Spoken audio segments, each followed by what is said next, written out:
don't look especially friendly sometime tonight. So out of turn number 4. And there's the green. They're underway. Bob Bonnie says, okay, I'll take that upside line. You notice these cars are a little bit quieter than some of the super stocks. They have to run a stock exhaust system along with just about everything else stock. First, you see that they have the safety cages built into the car and the 5-point safety harness. Ooh, Bob Bonnie takes that a little wide there because these cars are much smaller, so they got a little more room on the racetrack. And Doug says, I'm going to try that up there, see what happens. Nope, that doesn't seem to be right. Okay, now I'll try the inside. Doug Pulver in the 1970 Opel Manta, and he's trying to squeeze down there, and Bob may not see him just yet. Let's see how that works out. And Bob takes a little high here, runs up against the wall into lap number 3. Squealing those tires. Boy, these guys taking 2 different lines here. Now this time Doug has the inside line. I think he's got him. Doug Pulver takes over the lead. He's going to try and make it a clean sweep here tonight. I think he's going to do it too, unless fate intervenes as he starts to put a little distance between himself and Bob Bonnie in the 43 car. Now Bob has a little more oval track experience. He ran some enduro cars and street stocks, but Doug in the 87 car probably has more total racing experience on the road courses. He's been on these type of cars in a lot of different situations. Also, done some excellent hill climbing. I believe he set some records in the hill climb events.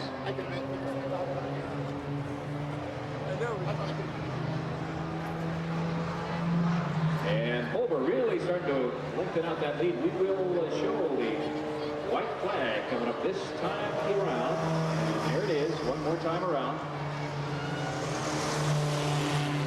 Lap number 6 underway. So Doug Pulver is going to have a clean sweep. I think he also had fast time. Let's double check that here.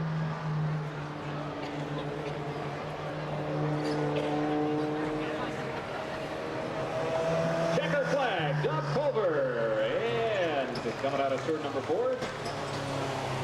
43 car of Bob Bonnie. And right there, drivers with the fire suits, safety suits if you will, racing seats and harnesses, helmets. They may not be quite as fast, but they're putting on a pretty good show here tonight. They do those darting around here and there. 12 laps of racing, our mini stock main event, and already we may have a problem here. Looks like the 8 car, Murray Armstrong, he had some problems earlier tonight. The thing just didn't want to run, and that may be the problem again.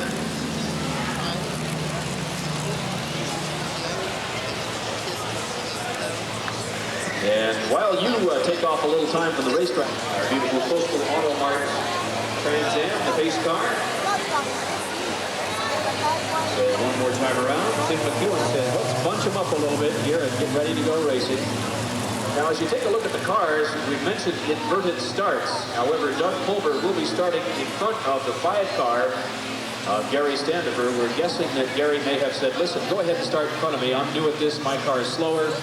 I don't want to get in your way because I'm just learning my way around here. So Standifer will hang back there and just kind of watch how things develop in front of him. And they're starting to get on the gas at him. 3 and 4. Here they come, and there's the green.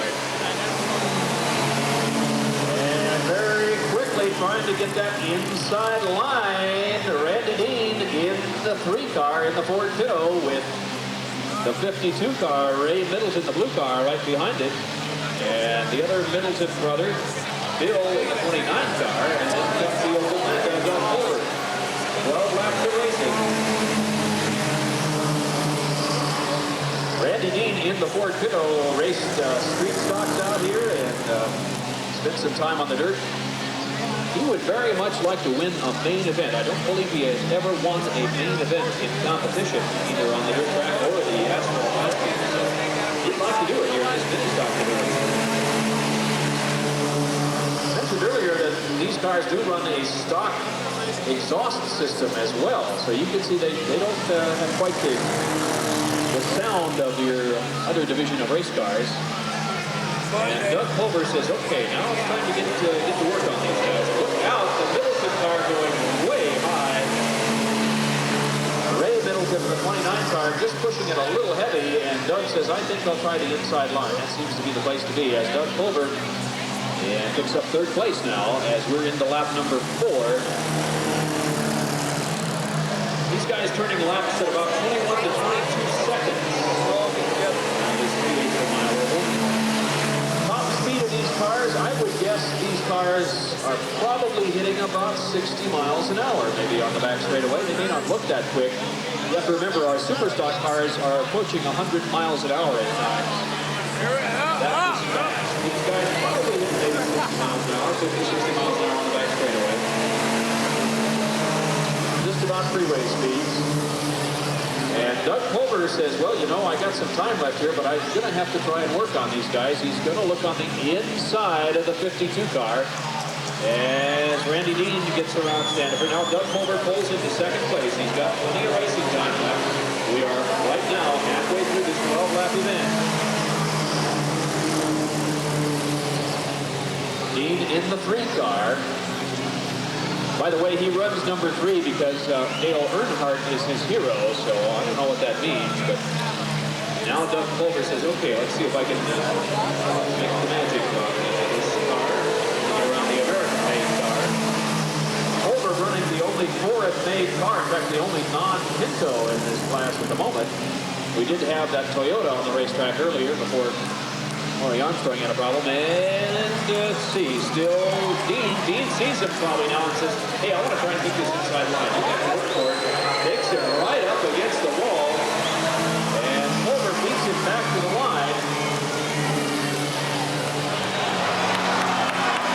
And Randy Dean says, I'm going to hang on just as long as I can. And to make Doug work for it here, Doug saying, well, wait a minute. I've been winning everything. When I get to win this one, I've got to work for it. Okay, now Doug says, I'll try the inside, and Dean shuts him off.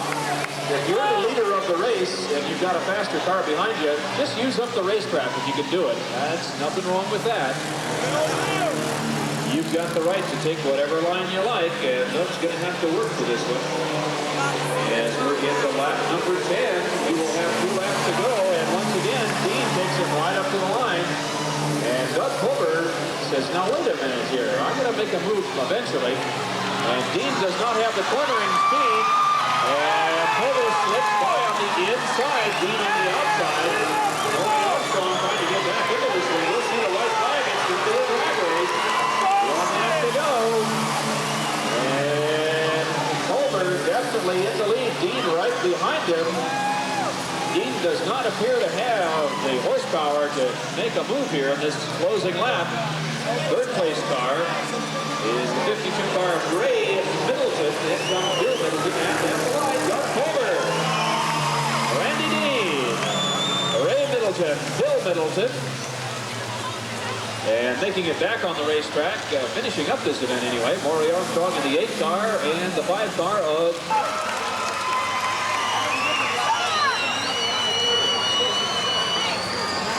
Why do I have a sneaking suspicion that maybe the Pulver family is going to have a yard sale for some of these trophies in the weeks to come if they don't have enough room on the mantle? Use them for a doorstop or something? My goodness. Takes about six trophies in 2 nights of racing. Not a bad deal, really. Side by side. And Bonnie in the Monza. And on the outside, the 8 car, Maury Armstrong. There's the green. And look at him into turn 1 and 2. Armstrong on the outside, and Bonnie goes way high, and all of a sudden, Doug Pulver making that little Opel Manta work very hard. He takes the outside line right up against the wall. Look at that action in 3 and 4. Watch out, guys. Armstrong goes spinning into the infield. And just to hang on, Del Biagio, the 19 car, having some major motor problems. That car just barely under his own power right now. The battle up front with Doug Pulver and Bob Bonnie, and Dennis Del Biagio says, yep, I know, I got a major problem here. This car is not running good. He gets the fix-it flag. Back to the line, it's Bonnie and Pulver. third place. He's got Middleton. And that 99 car, McCurtain right behind him. Now McCurtain going on the outside of Ray Middleton. Once again, this battle for the lead. Yellow flag comes out as Del Biagio simply cannot get off the racetrack. That Mustang 2 stalling over there in turn 2 brings out the yellow. In front. Bob from Murray had some fun out here on the dirt a few years ago. Won a heat race or two and decided to try this mini stock division. Single file out of turn 4. There's the green, and we're back underway. And McCurtain very quickly trying to squeeze on the inside of Gary Standiford as those two Ford Pintos start to battle it out. McCurtain once again takes that inside line, trying to get in there. Yep, he makes it, just barely. And now the battle up front. Doug Kohler makes that oval matter work so well on the outside. Just makes that high line. Yeah, almost doing a rim riding action there if we were running a dirt track, and gets around Bob Bonney rather easily that time around. Now McCurtain is going to move up and make the challenge. Plenty of racing time left. This race set for 20 laps. Look at the way Doug brings that car out of turn 4. These cars do not have the straightaway speed that the bigger cars have, but they can go through the turns, I would say actually quicker than the street stocks or the super stocks once they're into the turn. Watch how hard he pushes that car through and brings it way out. Makes it work very nicely.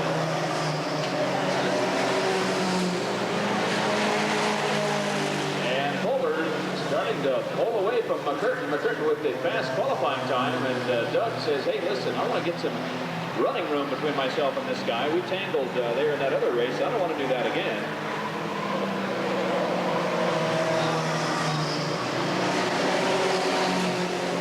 Third place car. The challenge now between Bob Bonney and Gary Standiford. Standiford on the inside, and Standiford makes the pass. The Ford passes the Chevy. And Doug Colbert is starting to make it look easy again. He did that a few times before on us here. Actually, I think he is lengthening out the lead on McCurtain. And you mentioned that if you listen to the motors, just try and listen to a single exhaust when they come around. I don't think they lift on these cars at all. They're just about on the gas all the way around. So the true art is in setting up the car to get the most out of it with a stock suspension, and then picking a good racing line. You want to try and go high and then dive down like Culver is. Watch, he tries to just cut that corner and swing out so that the turn becomes as wide as he can possibly make it, using up all the racetrack, getting the most out of these little motors, 4-cylinder engines. Lap number 10 underway, and we still have halfway to go as Culver comes up on the lap traffic, goes to the inside of Middleton. There's your third place car, the silver BB, Gary Standiford, just almost exactly half a lap down to the leader, Doug Culver. And McCurtain is not losing too much ground to Culver, but certainly cannot make the challenge at all. Look out. Standiford gets a little wide out of turn 4. And now Murray Armstrong in the Toyota, the 8 car. It looks like he's trying to set his sights on Bob Bonney, see if he can make some kind of move there. Old racing philosophy in just about all cars is you can't win, have fun. You know, see if you can pass somebody out there. And Middleton in the 29 car says, I've had enough of this, at least for now. And he parks it in the pit area. Lap 12 underway.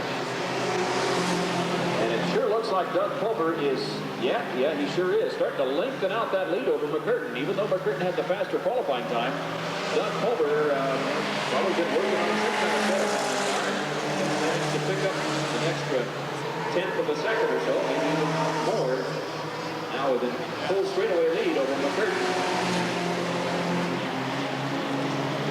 And it's possible that Culver has enough time left to catch the third place car before we see a checkered flag. If everything goes smoothly. Standiford in the 5 car. Here comes Culver. He'll come up on traffic on this lap. And very quickly decides he'll go way high. See what he can do up there. Moving on Murray Armstrong. And he's got to be kind of careful because those guys may not realize he's there. Look at this move as Armstrong gets on the inside of Bonnie. And now Doug Clover says, I don't know what these guys are doing, but I'm going to be real careful. He's getting around the traffic, and now he makes the outside pass. Lap number 16. And now Over has put 2 cars between himself and the second place car, Gary McCurtain. And he's got some pretty good running room here before he catches up with Gary Standifer. In fact, the way it looks right now, he may not get back to Standifer before we see a checkered if things continue running. And McCurtain making his way through traffic, trying to get a little extra speed someplace.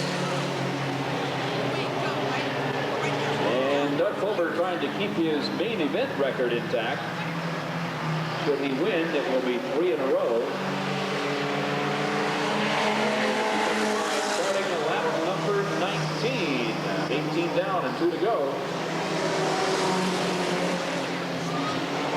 And with 2 laps left, it's possible that he may just catch up with Gary Standifer here in the next lap and a half.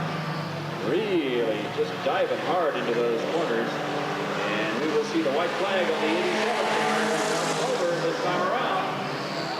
And McCurtain in the 99 car running second. Then we have to go all the way back to the 5 car unofficially for 3rd place. These cars in between are lap cars. And Doug Fulber is probably going to be happy to sit right there and take the checker with the cars in front of him. At the line, Doug Fulber, checkered flag. 2nd place, car number 99, Jerry McCurtain. And unofficially, when he makes it back around, I think unofficially the 5 car will be credited with 3rd place in lots of traffic.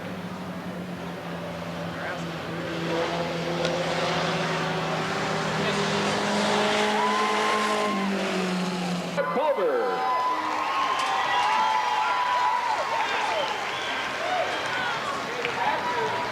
And Doug keeps his main event streak here intact.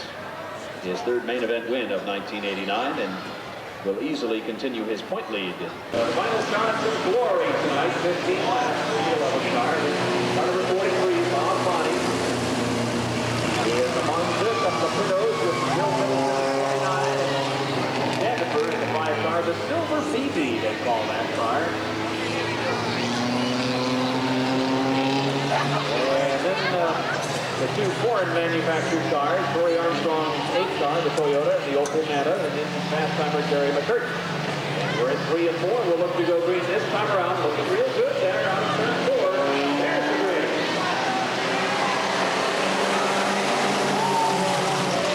And look at that rush into turn 1. Let's see if they all make it through there. Yes, they do. Look at that. Mike Wolcott went from first to last in a quarter of a lap. Boy, that's an accomplishment. But Mike stayed out of trouble. That's not too bad. Look how close these guys are. Boy, running side by side. Bob Bonnie holding down the lead.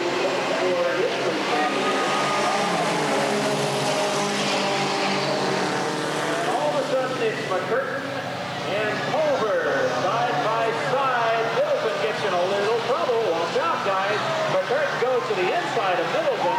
Look at this gang up front.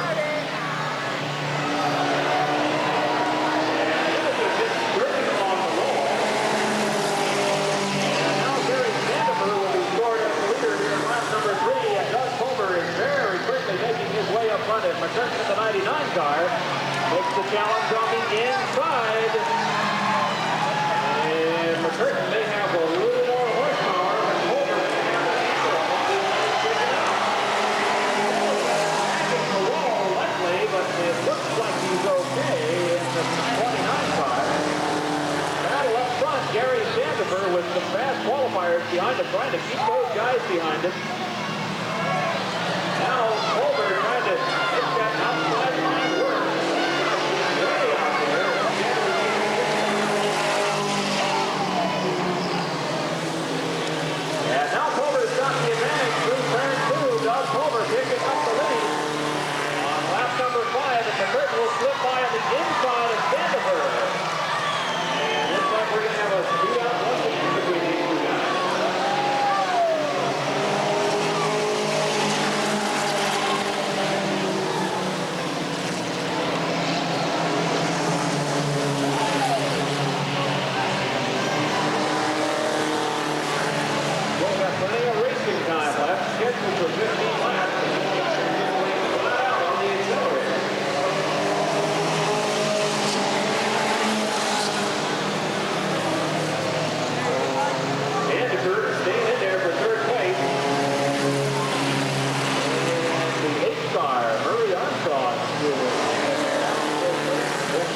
Now he swings way high, then comes down the inside, goes way long outside. Keep the momentum up on the car. Lap number 10 underway. And Culver starting to really put some distance between himself and McCurtain just does not seem to have the handling and the horsepower to pull back up on the 87 car.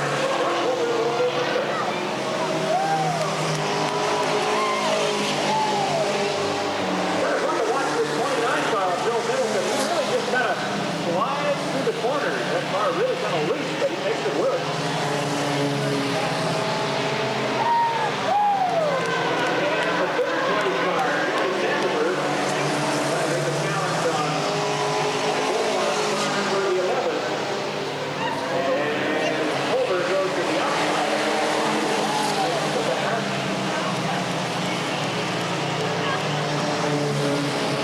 And McCurtain must be feeling some frustration here, just unable to nudge up there on Culver's car. He can't get up there.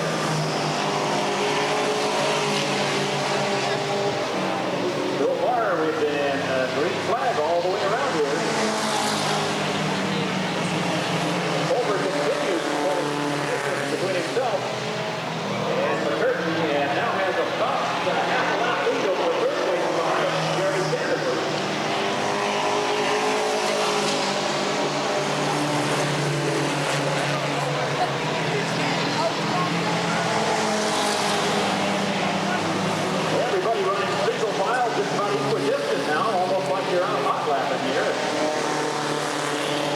Culver begins the 14th lap, and we will see the white flag next time around. Starting to make it look kind of easy.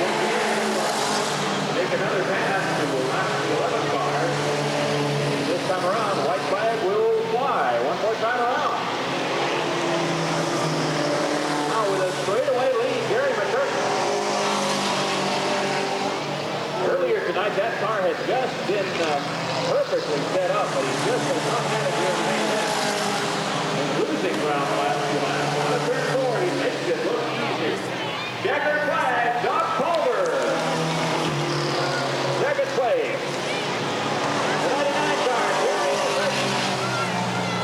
And tentatively, we're going to put the 5 car, Gary Sandberg, third place, and the 8 car. Murray Armstrong. Car number 87 will keep his main event record intact. Sharp looking car there. 2 out of the car, Doug Culver.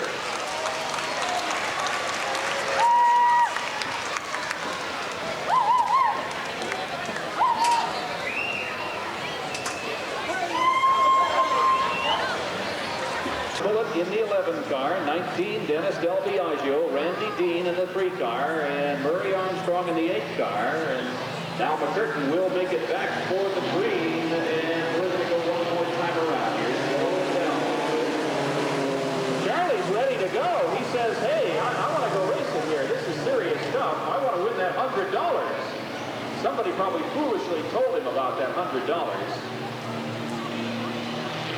Gang from Arcata Mufflers that they did some work on this car, built the roll cage, and they'd like to see it win a main event. And maybe they figured Charlie is their best shot of the year to win that.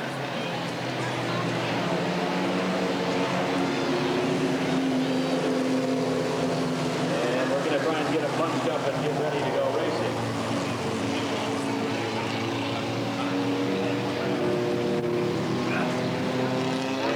This time they look a little better down the back straightaway. Del Biagio and Bullitt side by side. Randy Dean right behind him. And we'll see if we're going to go this time around out of 3 and 4. Turn it loose. There's the green. And Del Biagio into turn 1 picks up the lead. And Charlie Bullitt right behind him. Look out, Gary Standifer in the 5 car is slowing way down into turn number 1. And Charlie Bullitt back on the inside of Del Biagio. Charlie is going. Swings way high. He's got this car figured out. There's the yellow flag. And Charlie said, hey, I kind of like this. In fact, he hasn't backed off very much at the moment. And Standifer in the 5 car had a problem right at the green.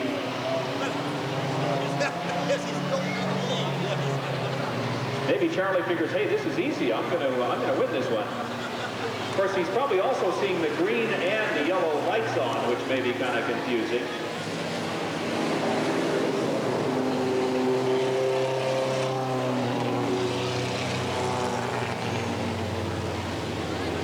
Don't know exactly what the problem may have been on the Standifer car, but the car just kind of quit as they came back to start the race.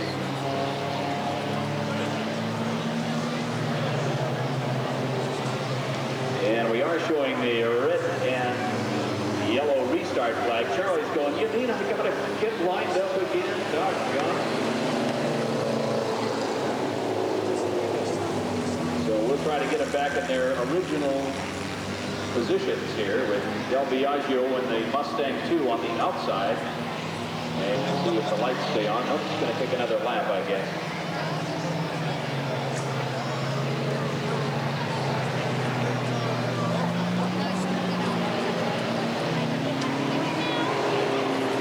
Oh, Charlie is getting the warning flag.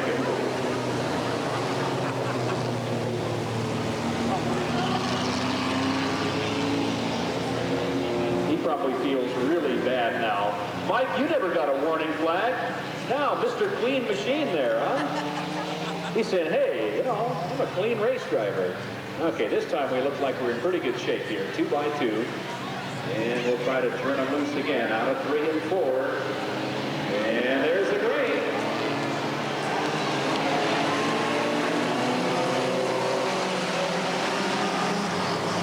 And Charlie Bullock once again leads them around through 1 and 2, takes it right up against the wall. He's kind of figured out how to run these cars out here, but here comes Jerry McCurtain.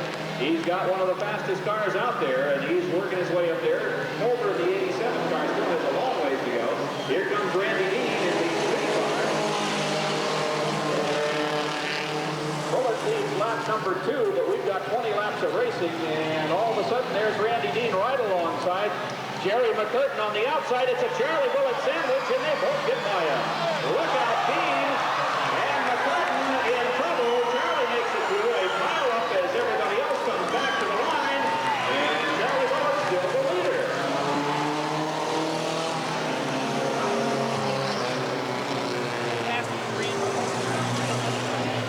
And Randy Dean and the 99 car coming together as they both were going for the top spot as they actually, uh-oh, look at that bumper hanging off the back of the 3 car. That may cause somebody to take a serious look at that car before they turn them loose again.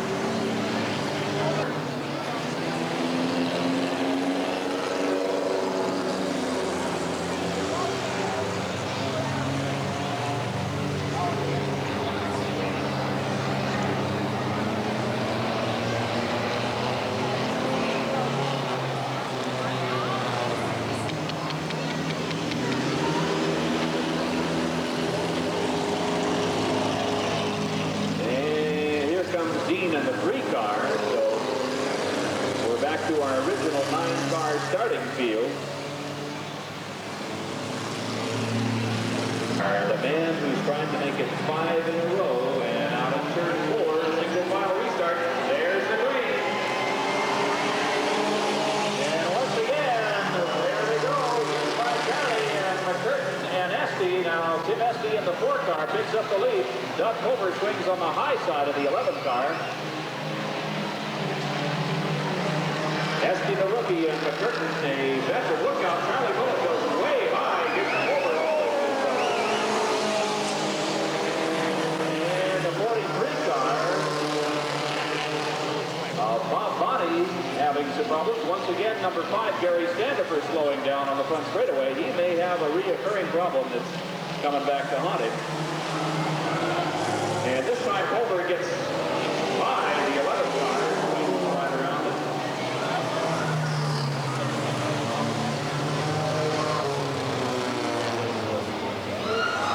Look out.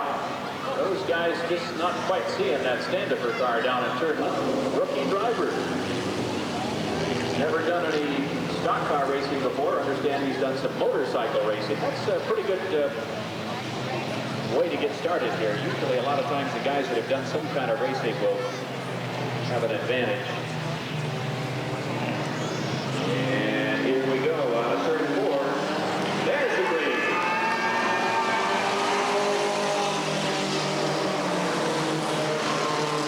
Turn 1 and 2.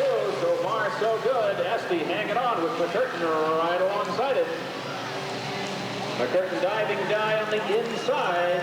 Jerry McCurtain trying to pick up that lead. Jim Esty stays right with him and right behind him. The old Savannah Doug Culver.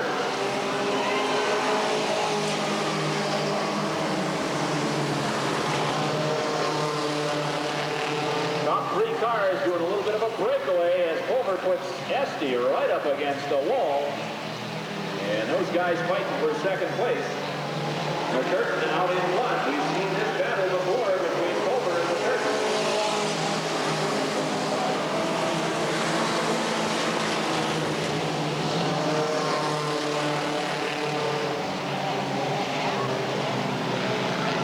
And Bob Bonney and Dennis Del Biagio having their own little battle in the back of the back. Here they come back to the line. Starting lap number 8.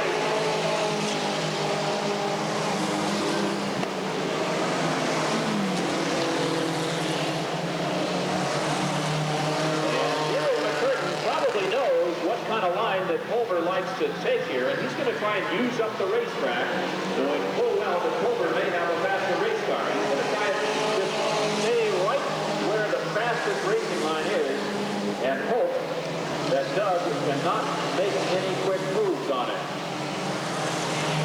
Esty in the 4 car holding down 3rd, and Randy Dean in the 3 car getting ready maybe for a challenge on Murray Armstrong for 4th place. On the inside of that Toyota can't quite pull it down the front straightaway.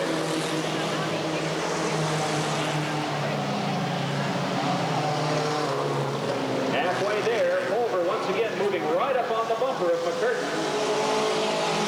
And Jerry McCurtain, Del Biagio of the 19th car is going to retire as he pulls into the pit area.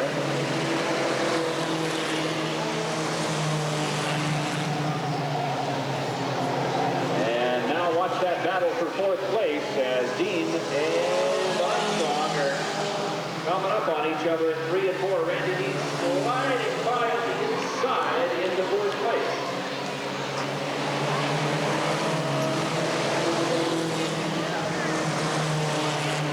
Here comes your leaders once again. Doug Culver knows that he's got a few laps left to go here. They can generally see that lap board as they go around, but he also knows that he's going to have to work pretty hard for this one. Jerry McCurtain would like to break that winning streak of 4 main events by Culver. Jim Esty in the 4 car making a fine showing. 3rd place is all his, no problem there. Dean now in 4th, Murray Armstrong, Charlie Bullock, and Bob Bonney.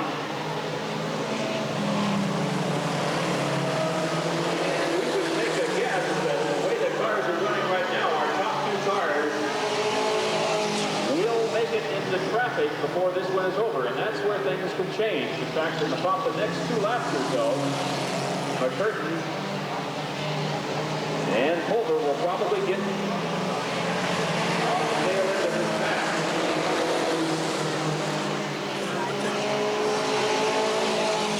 Lap 16 underway.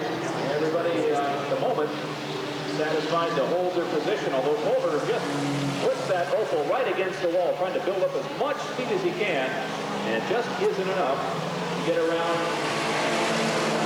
And now Bob Bonney challenging Charlie Bullock. Final spot, Charlie goes high, and Bonney on the inside. And here comes the top 2 cars. They are going to be in traffic within the next lap, and that's where things can get a little dicey. Here comes Dean holding down 4th place, and Armstrong, Bonney, and Bullock. And McCurtain coming right up behind Charlie Bullock as well. Let's see, which way am I supposed to go? Am I going to go on the inside? Yep, he's going to try the inside line. Moves around Charlie. And Holber's going to follow it through. Oh, right up against the wall. He's going to move it up. Right against the infield. No, yeah, he's okay. Well, that could get kind of exciting out there. So far, we stay green. There's the leaders as they come around, and lots of traffic in front of them. Randy Dean and Murray Armstrong banging wheels. Doesn't seem to cause any problems. Rest of the field comes through there. And we're on lap number 19. Here's your third place car, Tim Esty, although he's got a lot of traffic between himself and the rest of the cars. Here's McCurtain and Holbert, and this is going to be a shootout. Final lap to Jerry McCurtain with the stranglehold of Doug Holbert. On main event win. Watch him through 1 and 2. Here we go. It's getting to be showtime. If Doug Holbert has anything left, he's going to try for everything right now, and he may not be able to do it. Back to the line. Checker flag. Jerry McCurtain. Doug Holbert. And looks like unofficially, third place will go to Tim Esty in the 4 car with the lots of lap cars behind him. And our winner, car number 99, Jerry McCurtain. Congratulations, his first ever mini stock main event win, and he worked for it. All those guys out there really going at it. And this time, Mark Baldwin is out there helping. And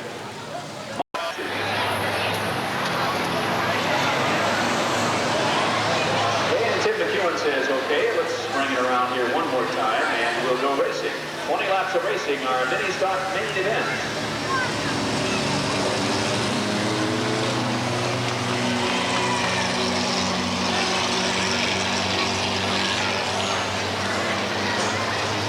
Ron Day in the 11 car, pole position, inverted start with faster qualifiers in the back. And the 52 car, Ray Middleton, 43 Bob Bonney. And Murray Armstrong in the 8 car. Right about now is generally where they start to get moving. Let's watch them out of 3 and 4. And watch them closely. There's the green, and watch them down this front straightaway. Everybody rushing back through here. And the traffic jam in turn 1 as everybody manages to hang on. Murray Armstrong in the Toyota says, I'm going to get out here and just try and get as much distance as I can between myself and those faster cars. Try and get over at McCurtain to stay back there someplace.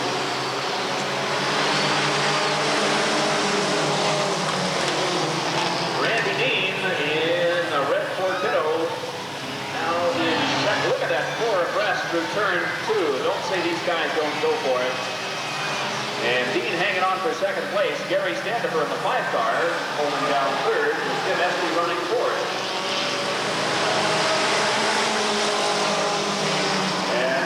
Standifer is going to try to make that outside line work. Nope, no, he's going to swing down on the inside of Randy Dean's car. The Iceman and the Pulverizer running door to door as the 87 car is swinging out wide, trying to make that line work.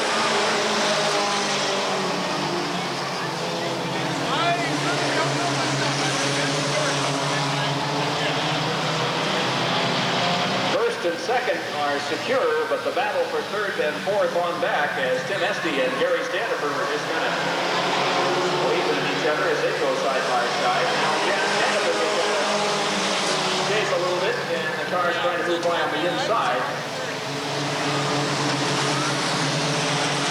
And now the lead cars are starting to gain some ground on Murray Armstrong.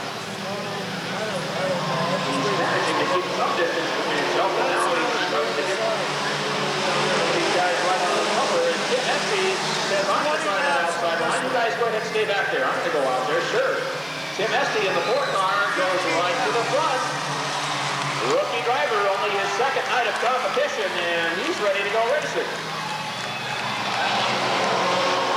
Randy Dean swings way wide out of turn number 4, and tries to get back underway. Guy down there wants to take And now the Iceman coming. Let's see how McCurtain is going to handle this young driver in the 4 car. Jerry McCurtain goes on the inside. Tim Esty tries to keep that inside line. Gives him some running room, but he's staying right with him. And now, look out. Esty in the 4 car takes a heavy hit into turn number 2. And a red flag is out. That's one of the harder slams we've seen in competition. Already the radiator goes up.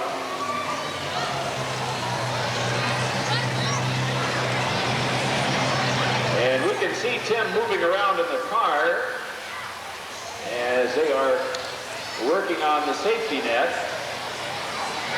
And Tim Esty just plain got out of shape as he was trying to hang on for that lead and took a pretty good shot into the turn 2 outside retaining wall. If you have a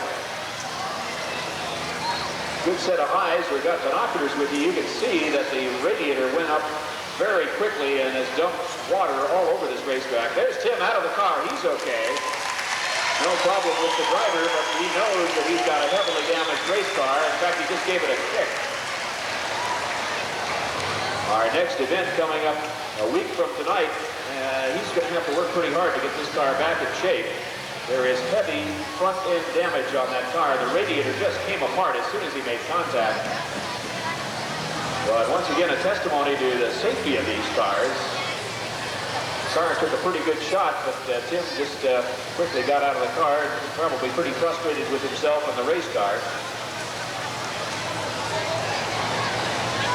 And as we have seen the second red flag of the night coming out, lap number 8 of our mini stock main event.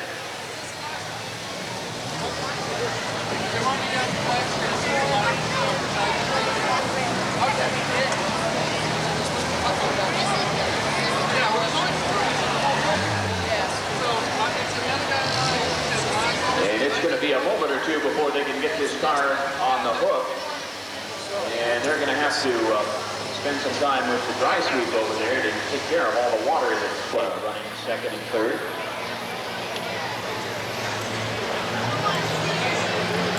Bob Bonney in the 43 car, the only Chevrolet in the field. And now the turn number 4, there's the green.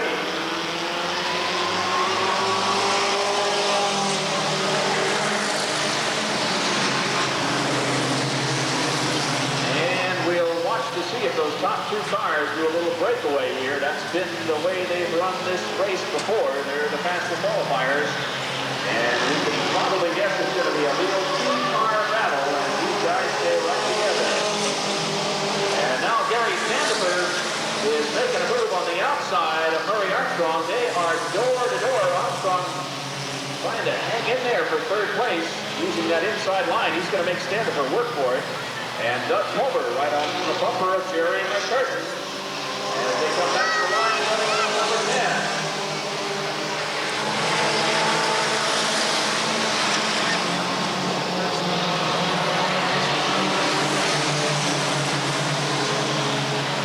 And McCurtain trying to get some distance between himself and Mulber, but Doug Mulber works very well through the turns.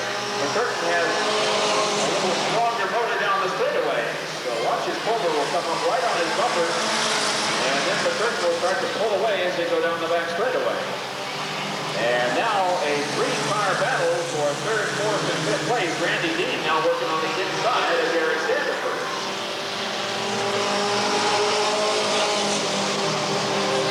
And Dean goes to the inside of Armstrong and makes his way into 3rd place. Gary Sandifer says, hey, wait a minute, that was going to be my slot.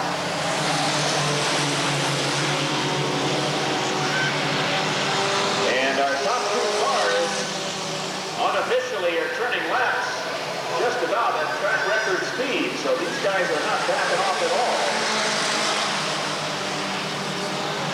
In fact, we will see the leaders catch up with the rest of the pack before this one's over. Doug Mulber trying to make a move on McCurtain and can't find his way around it.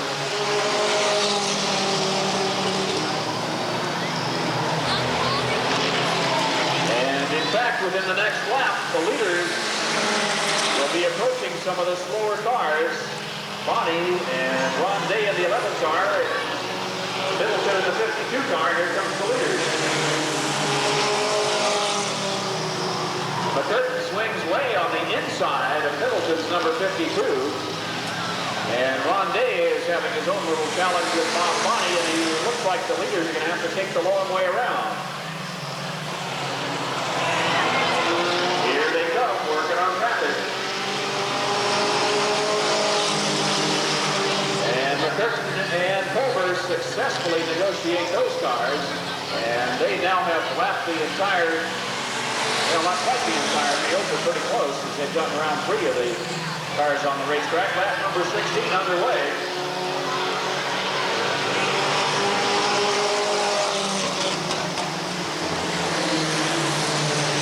And your third place car is way down at this end of the racetrack. Randy Dean in the 3 car, holding on to third, followed by Gary Standifer and Murray Armstrong. And now Doug Culver once again trying on the inside. Can't quite make a move on it.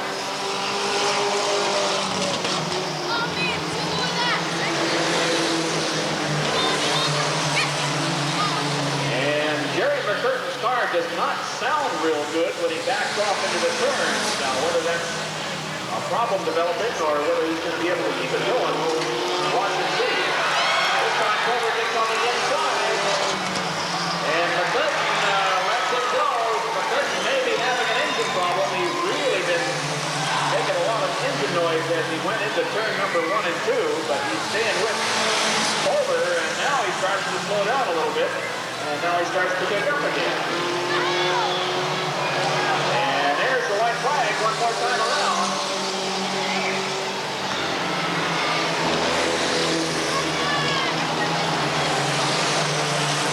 Doug Culver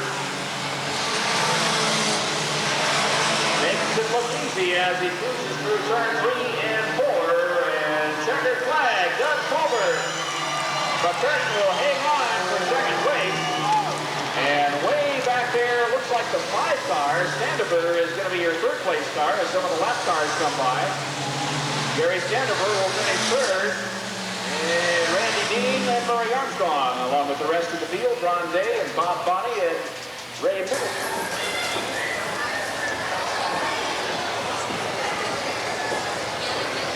We mentioned that Doug has done some road racing. This particular car, though, was built for this racetrack. It was not raced in debris from one of maybe the previous problems. And lights are on. We could see a green this time around. Looking real good here. We'll see what happens as we go to the line. And yep, we see the yellow light as those cars were way out of shape. Once again, they will give the green to the cars and then turn the yellow on so we don't have everybody stomping on the brake pedal going into turn 1. And these guys still think they're racing. Maybe they're going to figure it out right about now. Now they've got it figured out.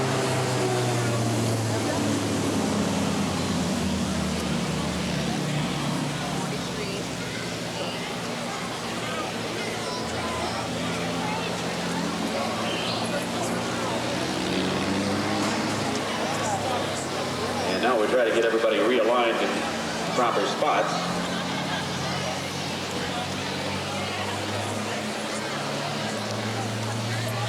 Johnson in the 11th car goes up to the pole position. Okay, everybody's back where they should be. Always try to get at least the front 2 cars and hopefully the second set of 2 and on back basically side by side as they come out of turn 4. That's what we'd like to see when we go green.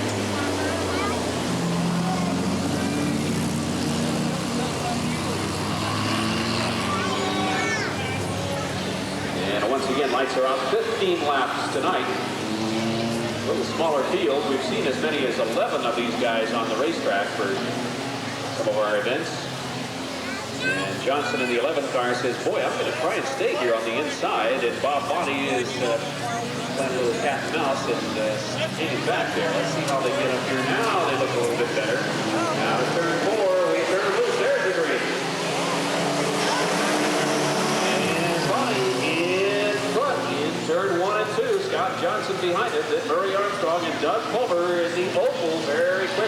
Takes that high line. He loves to ride it right up against the wall. Vandiver in the 5 car also moving up, almost giving the Toyota Murray Armstrong nudge at the lead.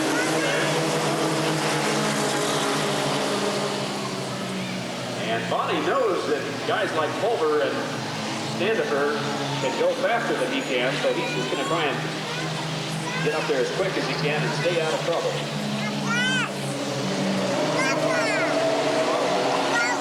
Now Doug Pulver starts to make the move. He's not afraid to try that outside line on these guys. He swings it way out there. His car works really well on the high line. Look how he just drives right around it. Scott Johnson in the 11 car, a little out of shape. And Vandiver pulls to the inside. Bob Bonnie hanging on for second place.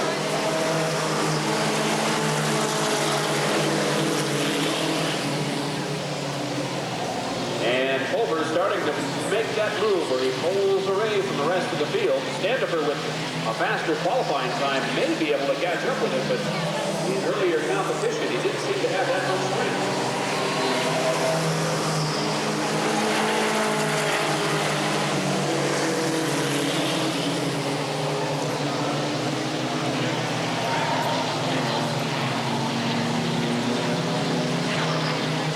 Again, watch that nice clean line that Doug runs as he takes it right to the outside of the wall and then cuts down to the inside of the turn. Makes it look really graceful, really. These cars are a lot lighter and they don't have the horsepower, so they can swing right down nice and easy and swing right out again. And now Armstrong and Bonnie battling for third place. Lap number 7 underway. Scott Johnson in the 11 car trying to keep Bill Middleton behind him. Those two guys in the Ford Pintos are having their own little war.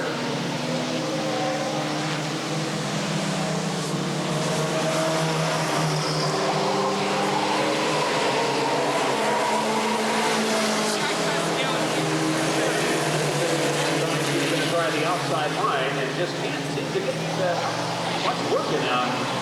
The rookie driver Johnson.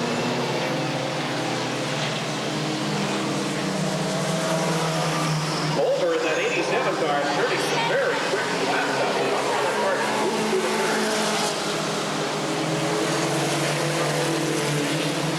Lap number 9 underway. And Murray Armstrong in the 8 car, the Toyota, who said he's had one of his best nights out here tonight. Good qualifying, and the car has run really well for him. He's staying right with the fast qualifier, Gary Vandiver.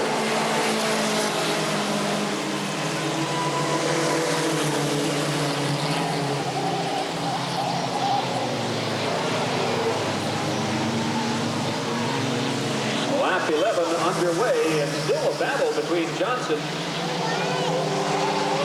and Middleton in those 4 Pintos.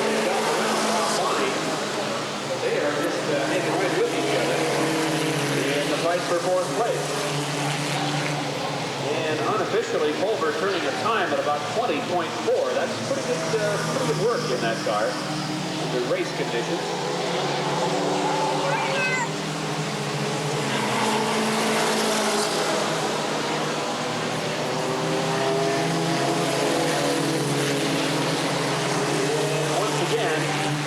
Watching those 2 Ford Pintos, Scott Johnson and Bill Middleton, as the leader now has the racetrack all to himself, almost a half a lap lead over the second place car, Gary Vandiver. And hear those tires screaming on the way. And Pulver comes by for the start of lap number 14. And he will show the white next time around.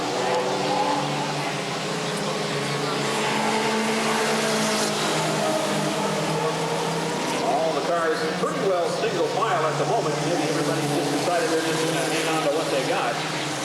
One more time around for Doug Pulver,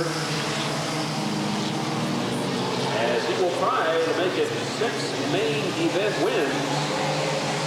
And the rest of the field taking off the white flag. Vandiver safely in second, and then Armstrong. And Pulver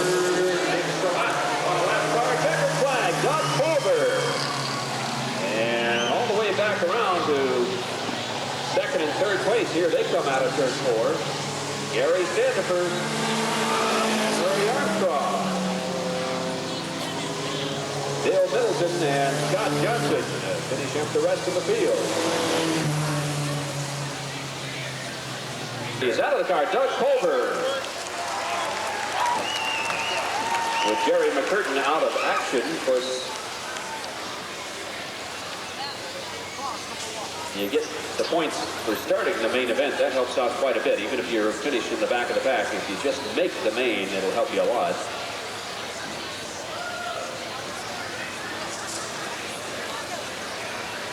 This is his first time on the racetrack. And Chad Martin, our celebrity driver in the 11 car, this is his first time. So 2 absolute complete rookies on the front row. Neither one of these drivers have ever driven a race car on an oval track before. And that's your front row. Right behind them, car number 29, another one of the Middleton brothers, Bill of the 29 car, then Randy Dean of the 3 car.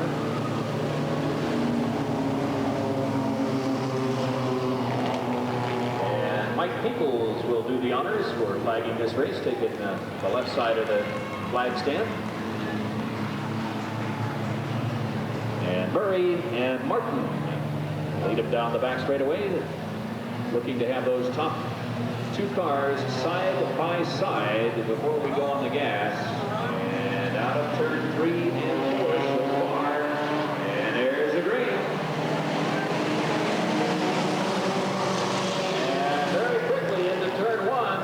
In the 3 car, gets out in front. Middleton in the 29 car trying to get around Murray's number 44. Look how quickly Culver and McCurtain are going to the front, going high through turn 3 and 4. We're only on the first lap.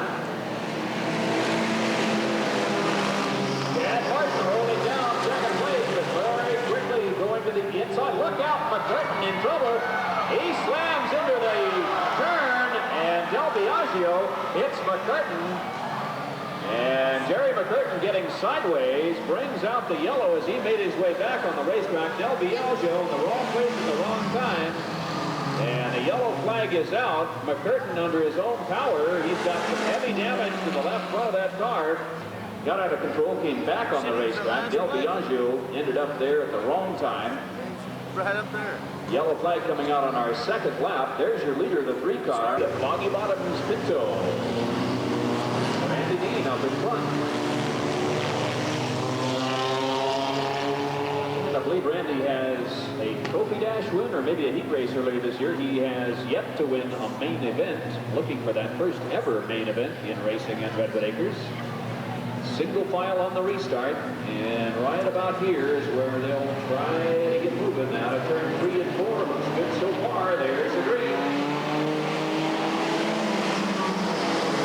And got a couple of cars moving very slowly out of 3 and 4. Ray Middleton just could not get that car underway, but now he's going. Here comes Culver down the back straightaway, already challenging Dean, and Standifer in the 5 car goes to the inside. Look at Doug Culver and Randy Dean going at it. And we do have a slow car in turn 1 and 2 as Culver makes the pass. Doug Culver picks up the lead. And I think we're going to be stuck with the yellow here because that 52 car is stalled down in turn 1 and 2. Yellow light comes on lap number 3.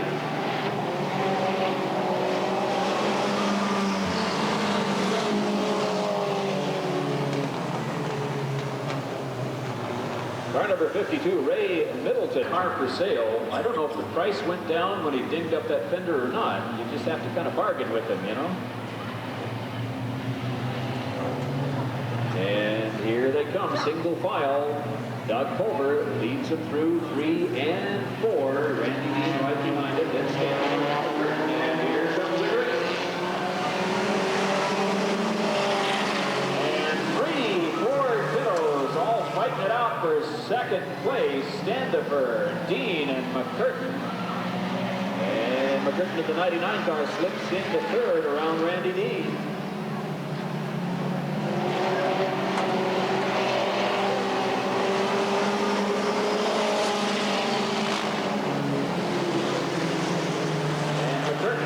fast qualifying time tonight. That damage does not appear to have affected the car as he very quickly tries to slide down the left side right into the corner on Standifer's 5 car. Remember, Standifer won the trophy dash.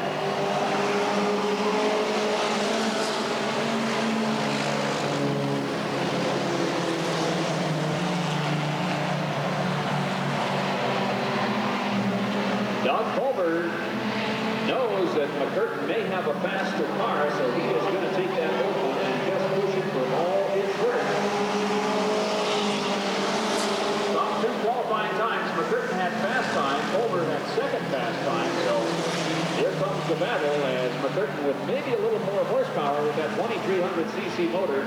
The Opel with a 1900cc motor. McCurtain trying to close the gap.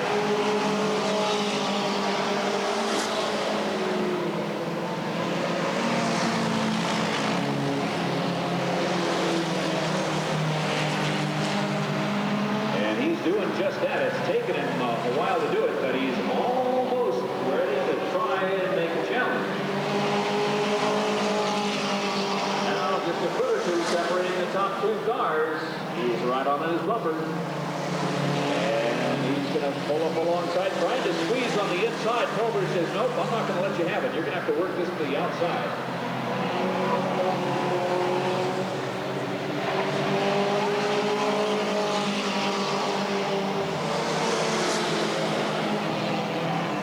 Top 2 cars down the back straightaway as we are at the halfway point, and they will very shortly be coming up on traffic.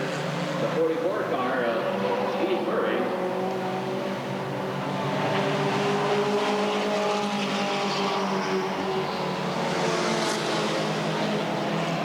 Lap 12 on the lap board, please. Thank you.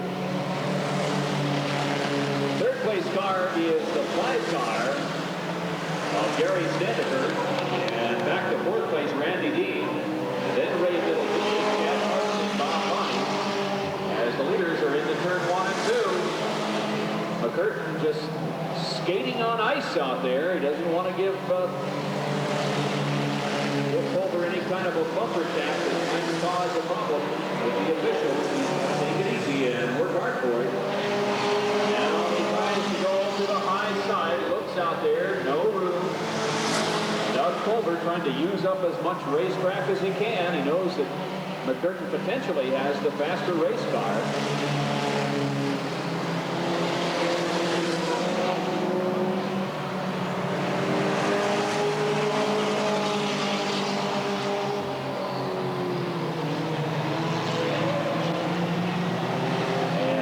To the inside of Bob Bonnie, and looks like a problem on Gary Standifer's car. He is not at speed into turn 1 and 2. Standifer has been holding down 3rd place, and he's out of action. Here comes Culver and McCurtain. They're side by side into turn 1. McCurtain has the advantage. Culver trying to stay with him, and Jerry McCurtain picks up the lead here, lap number 16. We have to move all the way back here to car number 3. That's Randy Dean. He's running 3rd at the moment. Bob Bonnie is a lap down to the lead. So 99, Jerry McCurtain, 87, Doug Culver. Then back to Randy Dean in the 3 car and the 29 car of Ray Middleton, or Bill Middleton. Top 4 cars as Dean and Middleton get ready to do battle. Scheduled for 20 laps. Here's your leaders. They'll be coming up on traffic here pretty soon.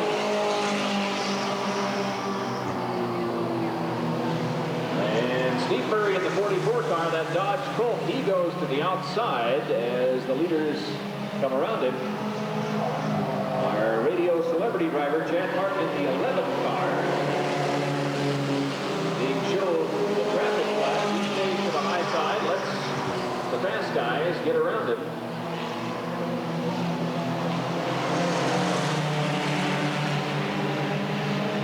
And the leaders are actually coming up on the 3rd. Look out! A major problem on the 29 car.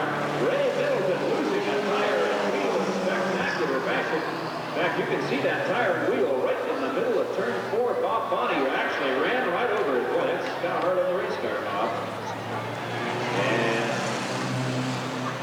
once again, the tremendous centrifugal force involved on these cars has struck again. We've seen this happen a few times with these race cars. Now, from our viewpoint here, Bill Middleton in the 29 car, he didn't hit anything. He didn't make any contact. Literally, that tire and wheels broke right off the race car. Then we go back to the 3 car of Randy Dean, and from there on back, it's anybody's guess because Middleton had been running 4th before that incident.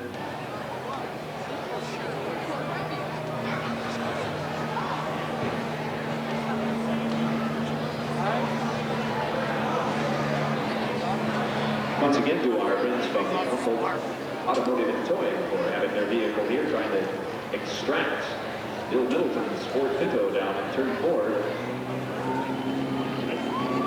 Well, he's not going to get that extra $100 because Gary Standifer won the trophy dash. He could have used that money to repair the front of that car. Look at that right front fender. He was going to fix that anyway because remember it was all taped up anyway. That's probably the deal. He wasn't too worried about it. Number 99, sponsored by Simpson Paper Company. 76 Ford Pinto. You know, he's got the famous McCurtain hat on as he gets ready to exit the car. It's always good to look good when you get out of the race car. It's important. Out of the car, the Iceman, Jerry McCurtain.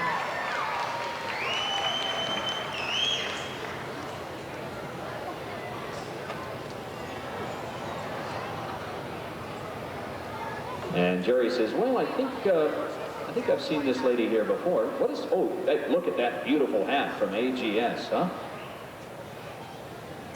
Our friends from AGS Service in Fortuna, not only sponsors of tonight's Winston Racing Series, Redwood Acres Raceway, but putting up some bonus money, which Glenn Shurey already has, or no, it's to the stress that's put on these race cars when they're at speed. There you can see 29 car up on the hook. Bill Middleton's car.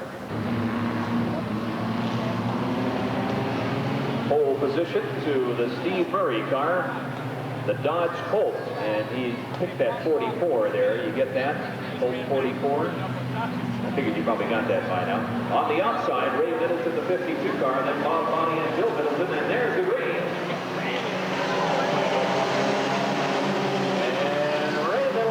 Bill Middleton, the Middleton brothers immediately going to the outside, and Bill goes way high. That could be a dicey place to be. Bob Bonney staying on the inside.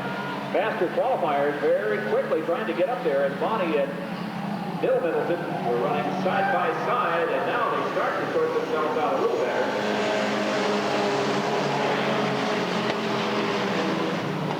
Gary Standifer makes a move right through the center of a couple of those cars, trying to get up front. He knows that Doug Pulver is going to follow him through, and he's going to have a battle with him if previous performance is any indication.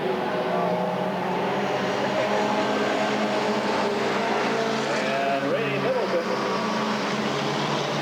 pushing that Ford Pinto just as hard as possible. We mentioned that some of these cars, especially the ones with the smaller motors, they probably don't really lift off the gas very much at all, and almost never touch the brakes unless they've got a problem in front of them. And now Gary Standifer quickly tries going to the outside, and Middleton cuts him off. Over goes to the inside.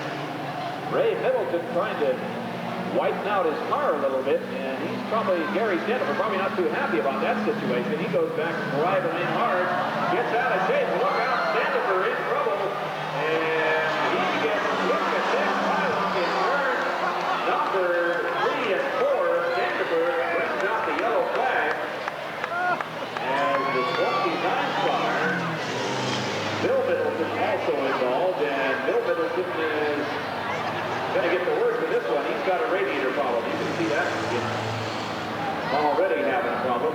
The 43 car of Bob Bonney also involved, but he's back under his own power. And probably Dan Hauser in the 11 car is going, hey, wait, these guys get serious out here. I just thought they go around and had fun. Look at Gary Standifer as he's going to be out of action. Also looks like he took a pretty good licking. In fact, I think that is just about second best or second worst damage we've seen on one of these cars this year. Okay, we'll get to another nomination there later on. And like Tim McEwen says, okay, let's get her squared away here and get racing. Standifer's number 5 car picked up some damage, but whatever the problem was on the radiator, at least we think that's what it was, it's been fixed. Boy, those Coors Light cars just don't seem to be doing well on radiators. They Silver Bullet Tim Standifer's car picking up radiator damage, but then again, he did win the main event. And here we go through 3 and 4. We'll try to get it rolling again. There's the green. And Doug Pulver tries the outside line and makes it look pretty easy as they go into turn 1 and 2. Pulver picks up the lead. Ray Middleton in the 52 car hanging on for second place as Gary Standifer moves to the outside of our celebrity driver, Dan Hauser in the 11th car.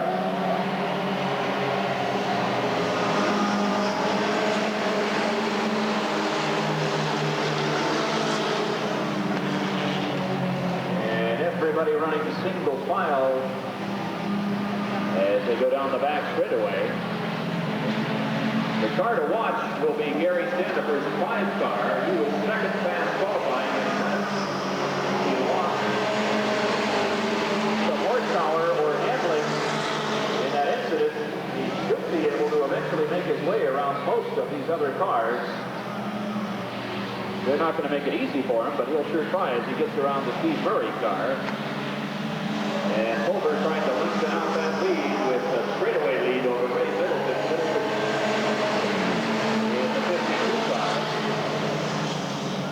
Lap 7 underway. And Standifer now into 4th place as he gets around Bob Bonney's Chevy Monza.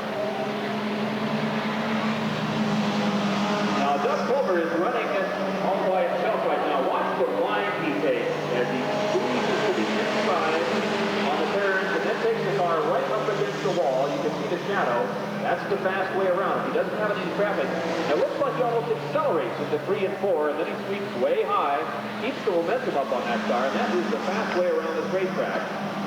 As he swings back to the inside, just lets off the gas a little bit. It doesn't even need to get on the brake.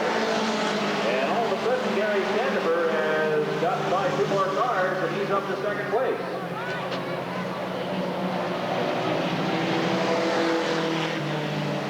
Pulver now with just about half a lap lead. In fact, maybe over half a lap lead over Standifer.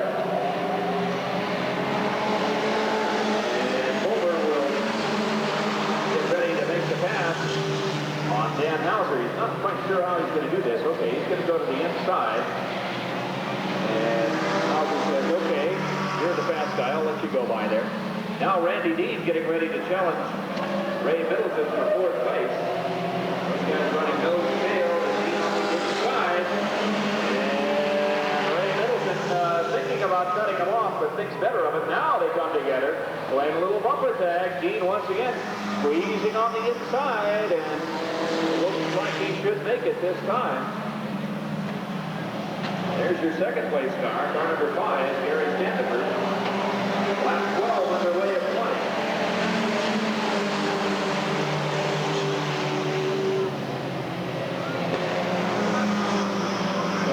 Top 2 cars, Doug Pulver and Gary Standifer, are 1-2 in the point. So if they finish the way they are right now, it's just going to keep things fairly even.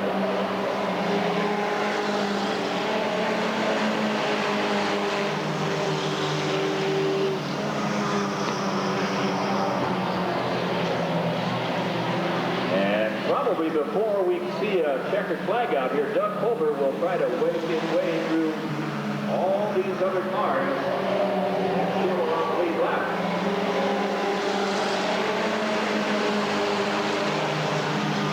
As Pulver goes to the inside of Murray.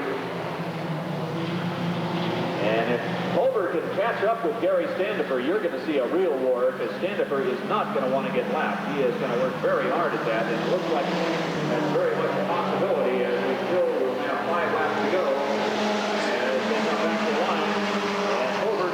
Inside of Ray Middleton, and he's kind of caught in traffic there. Randy Dean trying to hold that line, finally gives way, and now The first place car is coming up on the second place car. And I think he's done this one other time. He does over to lap everybody on the racetrack.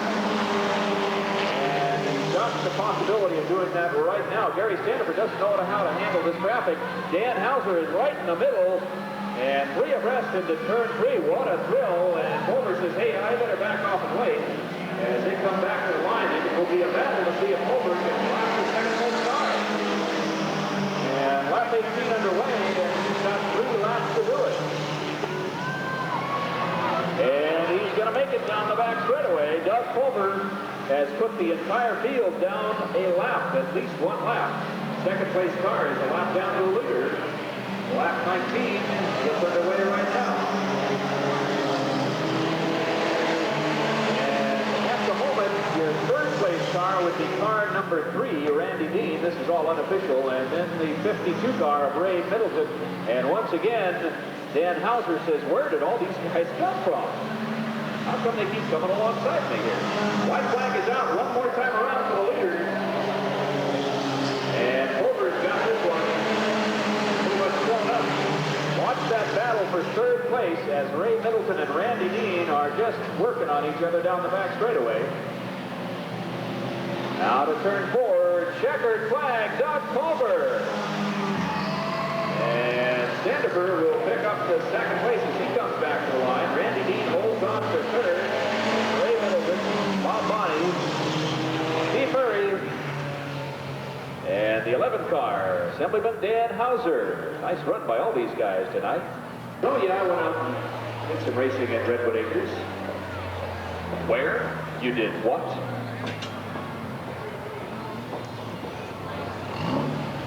And the 87 car is sponsored by 101 Supply in Riadel, A1 Radiator Battery and Muffler in Fortuna, Foisters Mobile in Riadel, Fortuna Coast to Coast Total Hardware.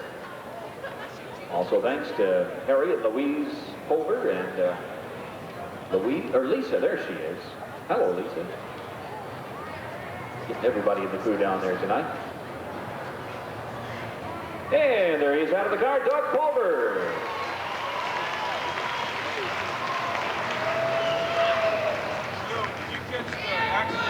Our trophy presenter tonight, Melanie Gross.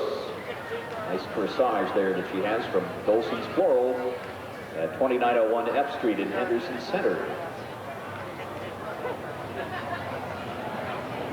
Oh, we're going to get everybody in this photograph.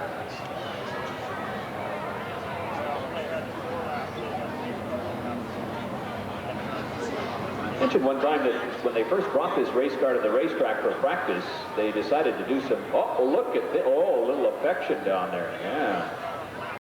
In all of 1989 in this mini stock division.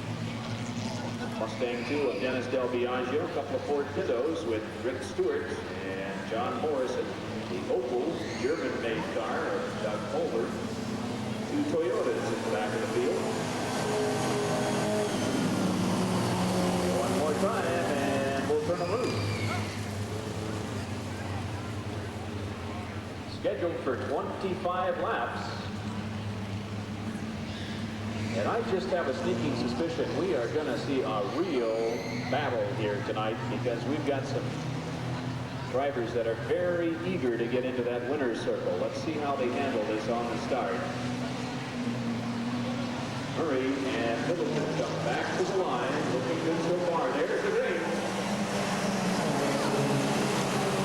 And watch the traffic jam into turn 1 as some of the faster qualifiers try to get up front. And look out, Morrison and Middleton come together. Morrison keeps right on driving. And as they come back to the line, we are going to show a yellow. And that's a pretty good indication we'll see a complete restart. Judge.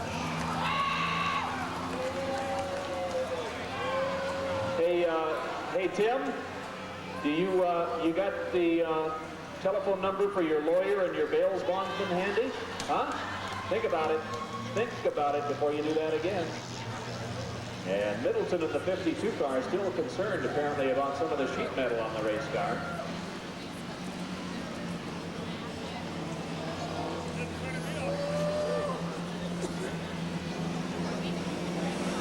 restart is out, trying to get these guys lined up in the original position. I mentioned the term, these guys. I had somebody come up to me a few races ago and wonder why there weren't any women racing out here. And I said, I don't have any explanation for that. There's no reason why not. NASCAR racing is certainly open to the ladies as well as the gentlemen. In fact, if you watch some of the racing, you see some ladies doing pretty well. Patty Moise races NASCAR. I think the Grand National Division.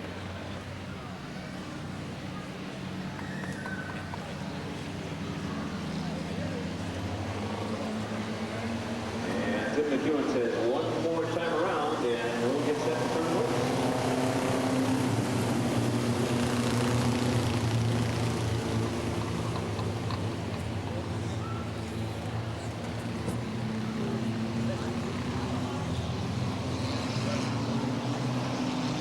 Scheduled for 25 laps, so they've got plenty of time and plenty of racetrack to make the moves.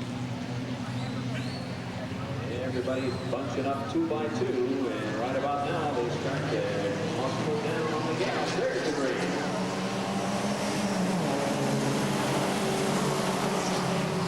Into turn 1, Bill Middleton, the 29 car, out in front.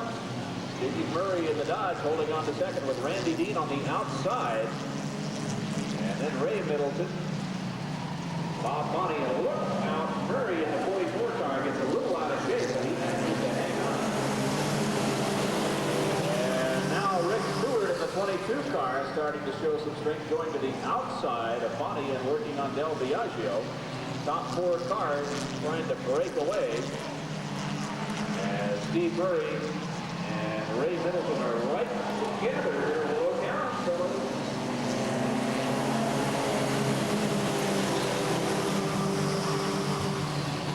You can see just how evenly matched these cars to stay in this kind of a pattern as they are at racing speed. Lap 3 underway, and Randy Dean in the 3 car out in front. Some faster qualifiers behind him, though. They're going to try to work their way up front.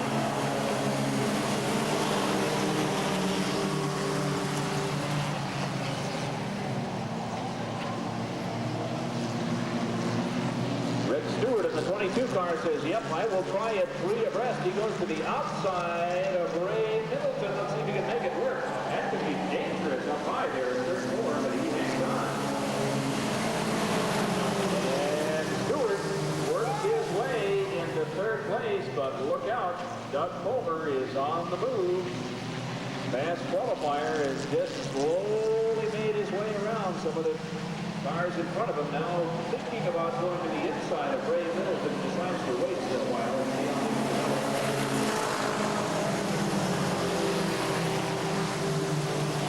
Randy Dean out in front in the 3 car, and here comes Rick Stewart trying to nudge his way to the inside of Bill Middleton's Meadow. And now John Morrison and Ray Middleton and Murray all together.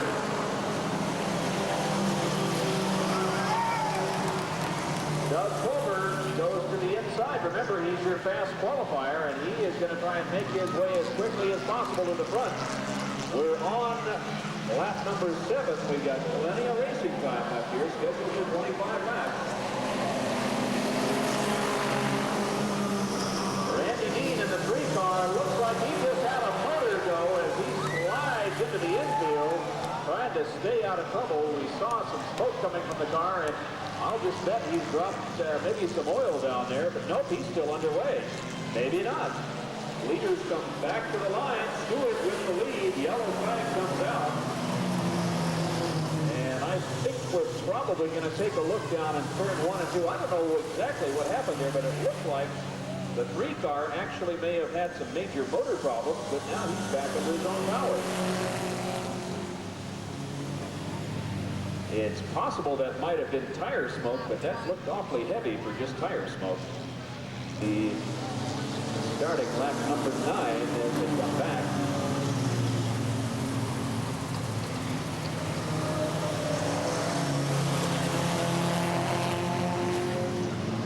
Rick Stewart, rookie driver, his first time ever in oval track racing. Leads them out of 3 and 4, single file, and we'll show the green, and there's the green.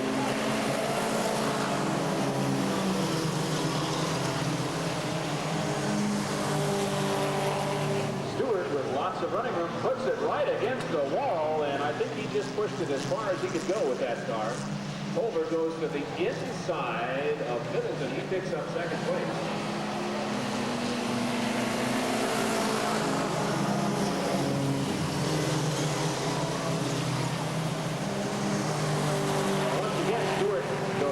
Against the wall. You can get these cars to turn some pretty quick times if you bring them up high down the straightaways, but you got to be careful not to get them up too far out there. And Morrison in the 11 car trying to make a move on Bill Middleton. Swung to the inside, couldn't find any racing opportunities there. And now watch the battle up front as Doug Culver will try to make a move on Stewart.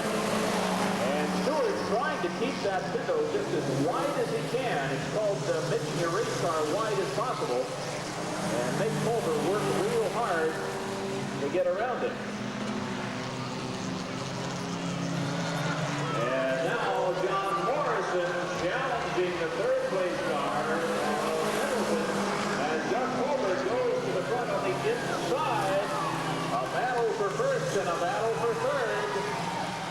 Morrison and Middleton right together, the two Ford kiddos down the back straightaway.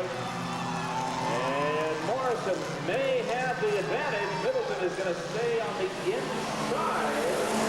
Back up front, Rick Stewart holding off Doug Culver, but Culver now has the inside line. Doug Culver picks up the lead here. Just about halfway through our mini stock main event scheduled for 25 laps. And we will be starting lap number 15 underway right now.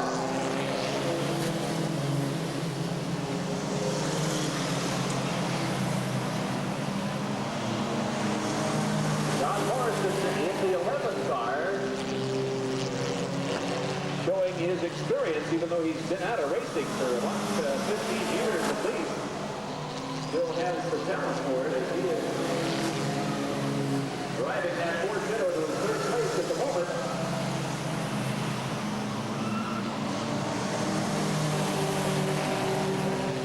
Steve Murray and Murray Armstrong having their own little battle back there for fifth place.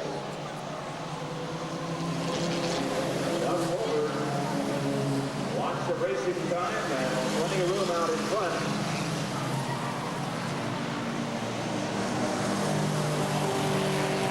Everybody's single file at the moment as we are on lap 18. And Culver will probably be in traffic before we see another lap or two go by as he starts to come up on Bob Bonney and Ray Middleton.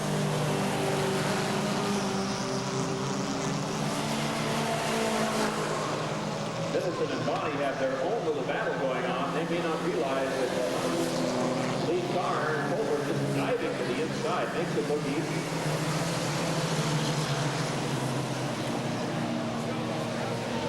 And he will go to the outside of Bob Bonney's Chevy Monza. Culver now has some traffic between himself and the second place car of Rick Stewart and the 11th car. John Morrison as he goes down the back straightaway in third place. And Murray Armstrong in the 8th car may have a problem. Looks like he is just going to try and get out of everybody's way and pull into the infield.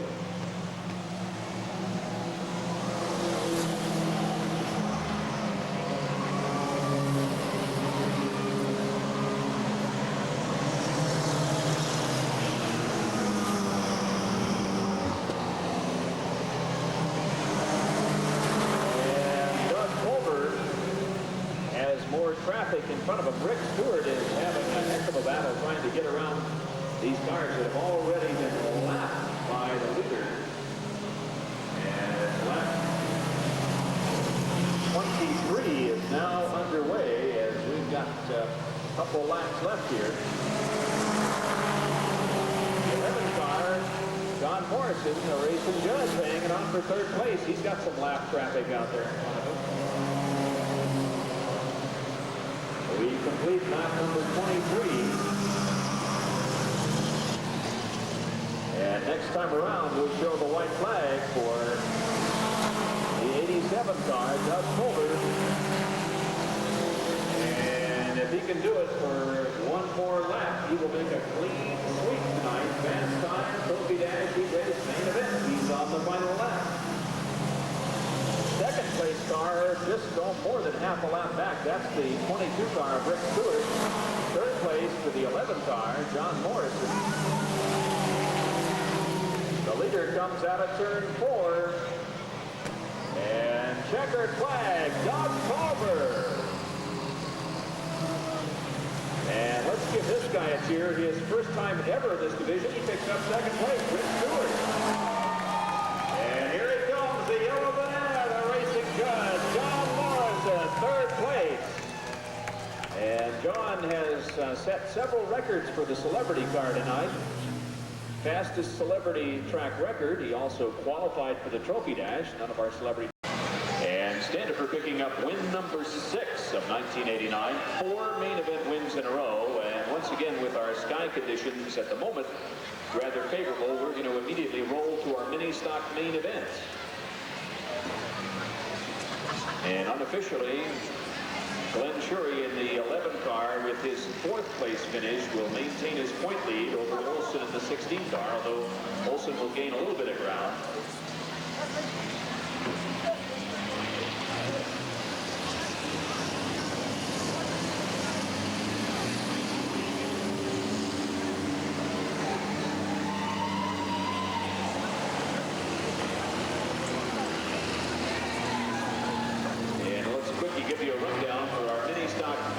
Tentatively scheduled for 20 laps, and the 3 car, Randy Dean, in the middle, 44 car, Steve Martin.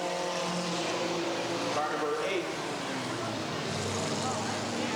Murray Armstrong. The 29 car, Bill Middleton. 19, Dennis Del Biagio. And the 25 car, Fred Randall. There's the 25 car tonight. Nice to see Fred back on the racetrack. In the rental ride tonight, the Tim March Trophy Store car. The 11 car, Scott Houghton, his first race ever, and he's the car that built that 11 car. 22 car, Rick Stewart of Willow Creek. The 87 car, Doug Culver, and Doug is looking for main event number 11 in 1989. Hard to believe. The guy that may make a challenge, he set a new track record tonight. The 99 car of Jerry McCurtain, and we got a couple more items to give away here. A mug to Dorothy Dilling of Eureka. Dorothy Dilling of Eureka. And a coffee mug to Booth Harper of Eureka. And also a hat to Ginger Campbell of Arcata. As our cars come through 3 and 4, these leads and points to the line, and there's the green. 4 abreast into turn 1. Look at that traffic jam. Everybody, look out, Randy Dean in trouble, and look who's in the middle of it. You see that red light come on Doug Culver's car. He's trying to untangle himself as Dean got in trouble. Red light comes out, and we're going to try and get these guys slowed down with the problem down in turn 1. Middleton in the 52 car, able to get back underway. Doug Culver in the wrong place at the wrong time, as the 3 car, Randy Dean, got banged around by some of the other cars and went sliding to a stop. Culver and Ray Middleton got tangled up, and Doug apparently is the biggest victim of this problem. Some more winners here tonight. We've got a car washing kit from our friends at Humboldt Supply for Ron Shockey of Garvin. Steve Murray on the outside. And then Murray Armstrong and Bill Middleton. Top 2 cars look pretty good as we go green. And once again, it's a traffic jam into turn 1 and 2. Bill Middleton out in front. then Steve Murray. Fred Randall in the little Toyota down the back straightaway. Rick Stewart in the 22 car right behind him. And now Murray Armstrong in the Toyota, tangling it up with those top cars.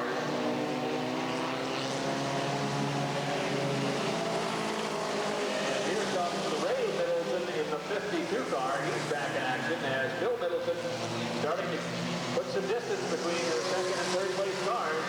Here comes the Iceman McCurtain on the move in the Ford Pinto.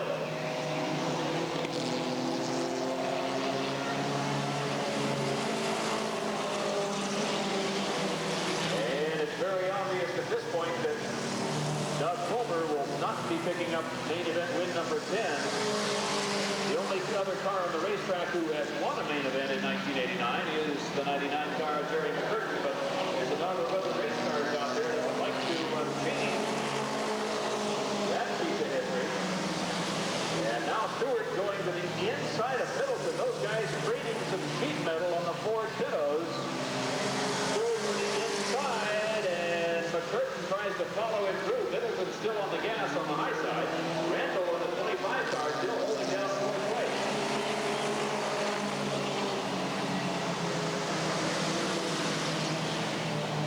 Top three cars starting to break away from the rest of the pack. Here comes Del Biagio squeezing inside of Murray Armstrong's Toyota. Del Biagio in the Mustang 2.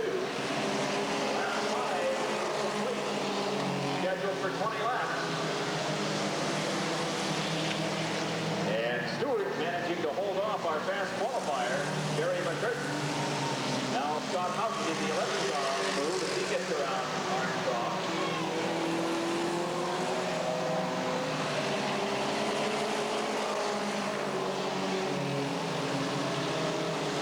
And McCurtain in the 99 car deciding that he's going to maybe just wait for Stewart to make a mistake or look for an opportunity.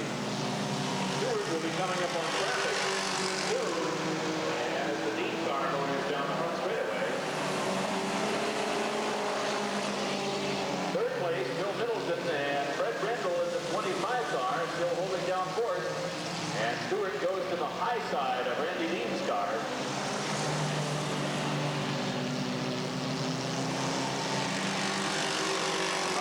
With that under 20-second qualifying time, should be able to make a move on Stewart's Pinto. And so far, he's just deciding to stay right behind him. Now Middleton gets around traffic. He's holding down third place in the 29 car. Randall in fourth in the 25. And now Dennis Del Biagio in the Mustang. Now in the fourth place.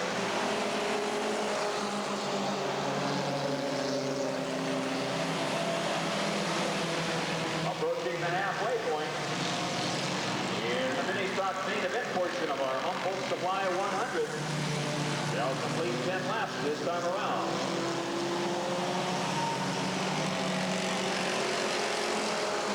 One-man battle for fourth place. As Dennis Del Biagio now working on Fred Randall's number 25 and Scott Houghton in the 11 car also getting involved. He's trying to slip to the inside of Del Biagio.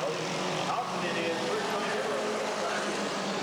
Showing a little trick as Del Biagio the leaders down the back straightaway. Stewart and McCurtain.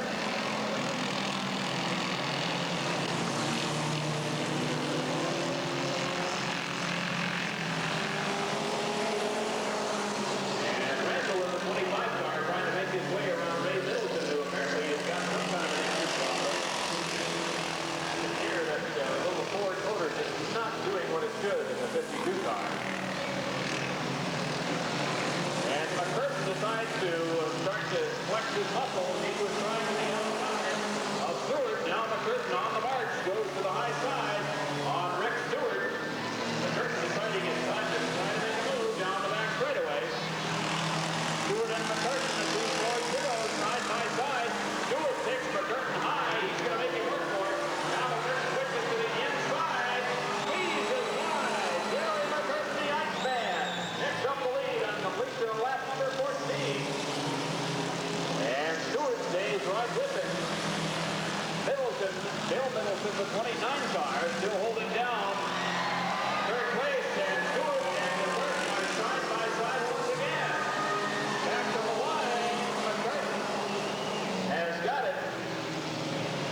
car, followed by Del Biagio. And the leaders come around, completing lap 16. They're in traffic once again.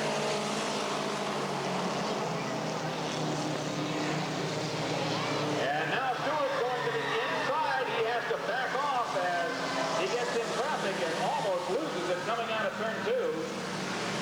Scott Houghton in the 11th car makes the pass and picks up 4th place over Rendell. The leaders come back to the line. It's McCurtain in 99, 22 Rick Stewart. There's your 3rd place car, Bill Middleton. Scott Houghton in the 11th car is 4th, then Fred Rendell. And McCurtain starting to stretch out that lead over Stewart, almost a half a lap lead over the 3rd place car, Bill Middleton.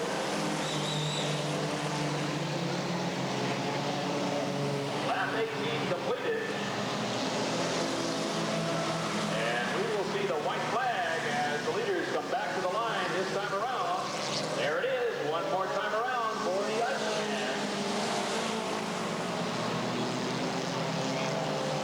And Stewart from Willow Creek in the 22 car apparently does not have the power to make a challenge in the closing lap.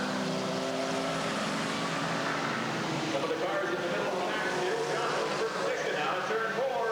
Checkered flag, Gary McCurtain and Rick Stewart. Coming out of turn 3, there's your 3rd place car, the 29 car of Bill Middleton. Scott Houghton in his first time ever in a race car finishes 4th.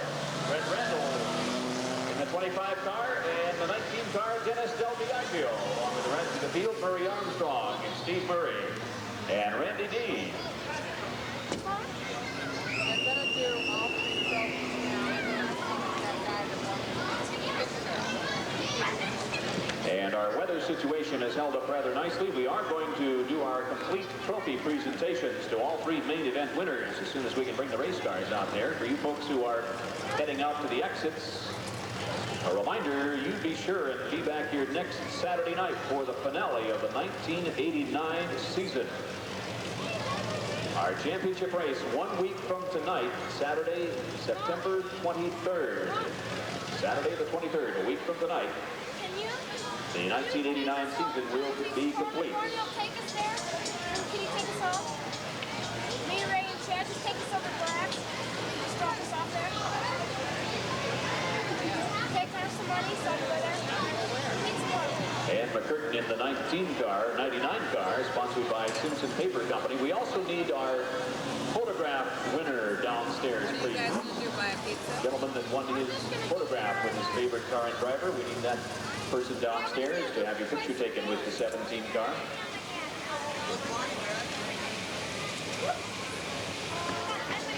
That's a nice Big A Auto Part hats to be given away. We've got some other prizes to give away from our friends at Humboldt Supply. There he is out of the car. There's McCurtain in the 99 car as McCurtain picks up his 3rd main event win of 1989. We mentioned that his crew chief is in a very serious health condition, and I'm sure he would appreciate your best thoughts for tonight on the 99 car. The 17 car, winner of our Superstock main event on the front straightaway. 17 car sponsored by RAO Construction and Automotive Associates. As the 17 car now has 5 main event wins, winner of the Superstock main tonight. From Eureka, Randy Olson. And we need one of our security personnel down to the flag stand gate, please. And over to your left, the 55 car, and he has put quite a string together. The last 4 main events have been won by this car, and that makes 6 for the year. Car number 55 in our Street Stock division. Sponsored by S&S Plating, Lennon Brothers Auto Machine, Arcata Muffler, Tom's Sourdough Pizza, Resale Lumber on Arcata Body Shop, the Coors Light Silver Bullets. Winner of our Street Stock main event, the 88 T-Bird, Tim Standifer. And on behalf of Humboldt Supply, your Big A Auto Parts store, we'd like to thank you for being with us tonight and literally weathering our race. Turned out that things worked okay as we were concerned about the rain all night long, and mentioned that our main parking lot gate across the street locks up about an hour from now, if not more.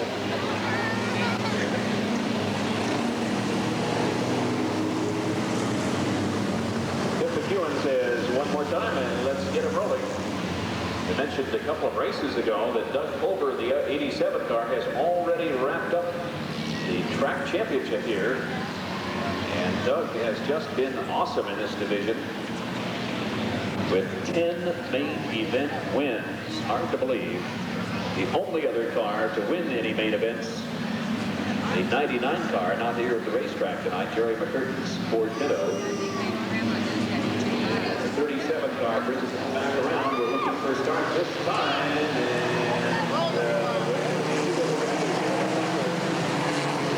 Probably, yep, there's the yellow, and the start looks quite as good as it should have, but these guys still think they're racing through turn 1 and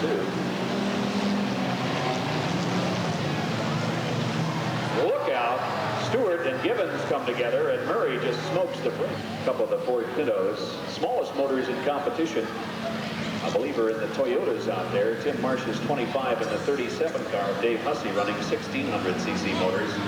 If you run a smaller motor, you do get a weight break. The car can weigh less than a car with a larger motor. That's kind of an equalizer here. And let's get ready to turn it loose again. Complete restart. That's what the yellow and red flag was all about.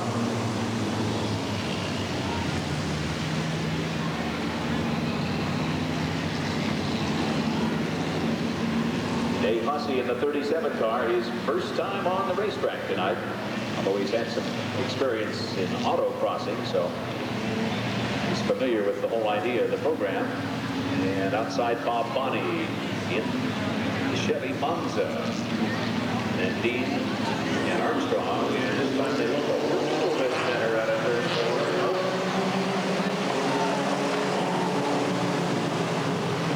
Somebody in there was just moving a little slow, and somebody else was moving too fast. To gauge their own speed and stay even with each other, nobody getting on the brakes or really getting on the gas too soon.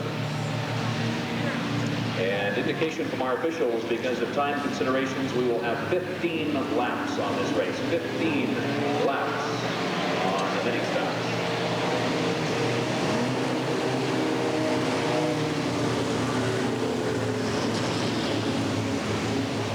I can tell you right now that Doug Pulver is sitting back there in the inside.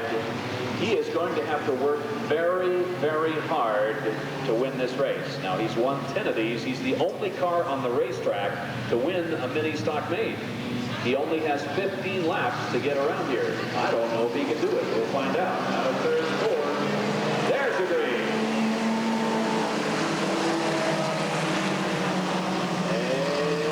Quite a crowd into turn 1 and 2. Everybody gets through there rather smoothly. Randy Dean in the 3 car, the leader. Then Armstrong and Bonnie at Middleton. Del Biagio slipping by on the inside of Dave Hussey's Toyota.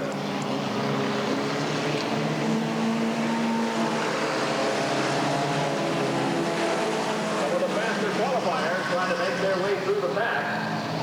And now Armstrong and Dean down the back straightaway. These two went at it earlier tonight. And Randy's going to try and use up as much racetrack and make Armstrong work for it. And now Gibbons gets in trouble in turn 3 and 4.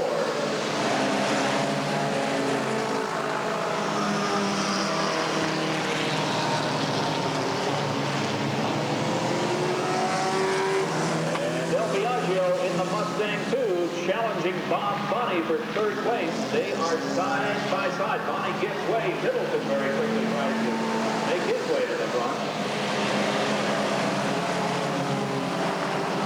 Randy Dean and Murray Armstrong down the back straightaway have broken away from the rest of the pack. Del Biagio trying to gain some ground. Doug Pulver and Rick Stewart, your top 2 qualifiers, have a long ways to go, and they don't have a long laps here tonight. Let's see how they get it. Sliding through turn 4, manages to hang on, really. Making that Pinto move through the turn. Murray in the 44 car has a problem, and let's see if he can still maintain some speed as Murray Armstrong and Randy Dean are working on each other back to the line, and the yellow comes out. Dean will retain the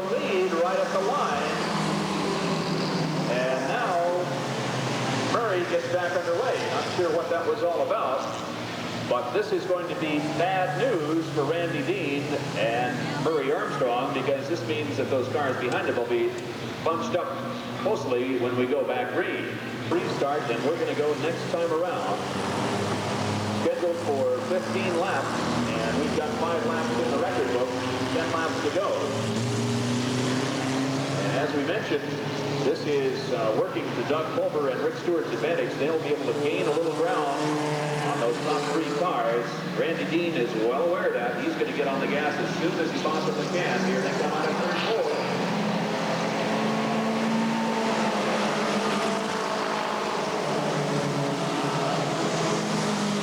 And Pulver, already on the move, goes to the outside of Del Biagio. Rick Stewart in the 22 car will follow him through. And now Doug Pulver will try to work his magic again. Try for win number 11. He's already going to the outside of the second place car down the back straightaway. He is just blowing them off here tonight. Doug Pulver picking up the lead here on lap number 7. And I think we're going to see a battle for second place between Dean and Armstrong and Stewart. And once Pulver gets out in front, unless something goes wrong with that race car, there isn't going to be anybody that's going to be able to catch him. He has a fast time tonight. The battle is going to be for second place on back as Stewart goes to the high side of Dean's Pinto and can't quite get the handling down the back straightaway. Armstrong decides to stay at the inside. A lot of racing for position with those back markers in turn 1 and 2. Stewart once again trying to outbreak Dean, and they are side by side. Dean and Stewart making contact. Stewart in trouble down the front straightaway, and so far they managed to hang in there. The lead car has already put a couple of lap cars between himself and the second place car of Randy Dean. This time the 44 car, Steve Murray, into the wall, then down to the inside. And lap 9 is complete. And they're trying to motion to Steve Murray to get that car to the infield so that he won't be a problem. You can see the right front wheel is completely broken on that car. He's just muscling it in there with some of the engine power. And looks like he'll sit out the rest of this one as we try to get main event complete. Picking up the leader, Doug Pulver with the Opel Meta, the 87 car, moves through 3 and 4. Second place is Randy Dean in the 3 car, almost a half a lap down. Third place to Murray Armstrong in 8th, then Del Biagio in the 19 car running 4th.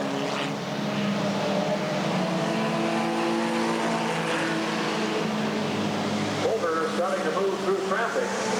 Gets around the 43 car and coming back to the line. 13 laps completed, and we'll see the white flag on the next lap. Still a battle for second place. Murray Armstrong working on Randy Pinto, and once again he goes to the high side. Here comes Pulver out of 3 and 4. He's not backing off. White flag is out one more time around.